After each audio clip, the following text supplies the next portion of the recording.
emotional situations.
Fear interrupt God's plan.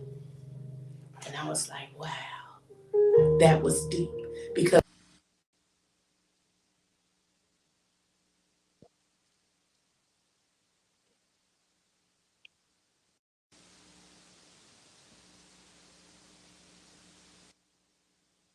of the fear or the emotion that we're fighting with at that time. And it allows us to be standing still when we should be moving forward. So we cannot operate in fear and allow that to interfere with God's plan.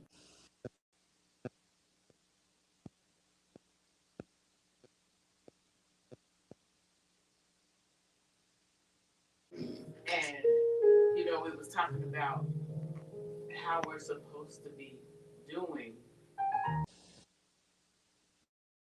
Think. Think. Was the Mm-hmm. was the first word in Mm-hmm. every phrase. Yeah. Think on these things.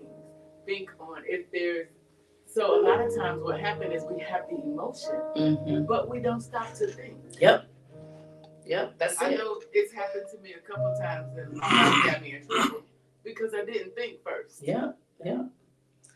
Yeah. No, I agree with you. That's something I'm going to talk about later. Is think. So the next thing I want to talk about is watch. So start with God. Then the second thing is watch. Watch and pray that you may not enter into temptation. This is what Jesus told the disciples. And the thing is, when we're emotionally um, packing things or emotionally working through things, uh, we have a tendency not to watch what's going on, not to even watch what we're doing because we're so focused in the emotion that we're experiencing at that time. But again, if we with God, start with God, when we're going through that emotion, experience that emotion. I think Sunday we talked about preparation. So if we're starting with God, that's a preparation for what we're to experience through the course of the day. And when I say that, it can be something as simple as saying, God, you take control of my emotions. You take control of my thoughts. You take control of my, exactly, I was just going there, of my speech. Because, I tell people, I always got one in the chamber. I'm always ready for you because I can, you say something, I got you. I can, boop, boop, no problem. But that's not who I'm trying to be. I'm trying to be different.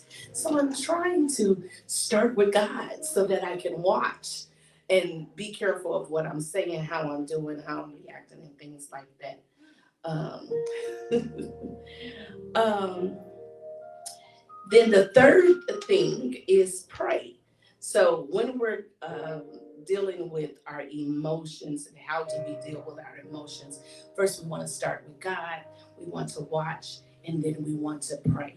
It says not only should we watch out for our emotions. We should pray. Pray for our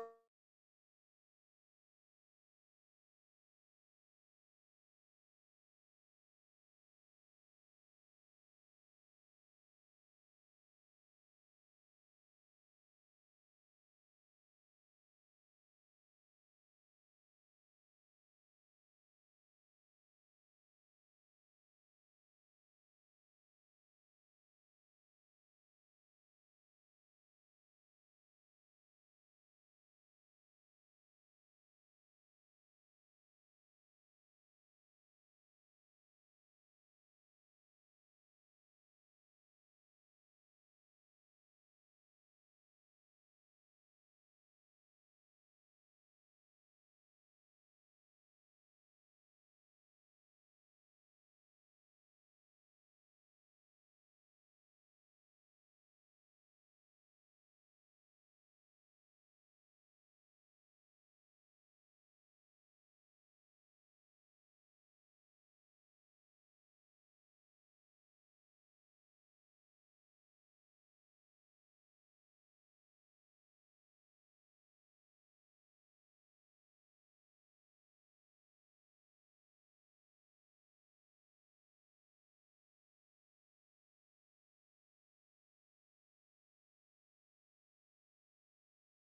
We need to pray and we need to think. So, my question to you is, what is one action you can take today to redirect your emotions, especially when you are not in a good mental space? What is one action you can take today to redirect your emotions, especially when you are not in a good mental space? Stay quiet. That's a good one. That's a real good one. And again, sometimes we have a hard time staying quiet because we feel like we have to either plead our case or I'm grown, you can't tell me what to do, and just different things like that. But staying quiet is I think that's the top one. That's like top. Stay quiet. What about you, Pastor P? I was thinking the same thing because when I don't normally physically react, but my tongue reacts, and that's that's the one that I have to really be careful of because you can actually do more damage with your tongue sometimes than you can your hand. Yeah, I agree. I agree. Do you feel like you can repair the emotional damage that you may have caused to someone?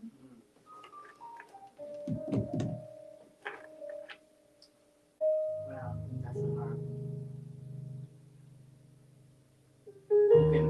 You can ask for forgiveness, but that doesn't mean that it repairs that person. I think only God can deliver them from that damage. Yeah, I can agree with you on that because, and again, just because you apologize, I can respect that, but I don't necessarily have to go back to from whence we were. I don't have to repeat the cycle. I learned my lesson. I figured out you're not the one for me, or you shouldn't be in my circle. I shouldn't be hanging out with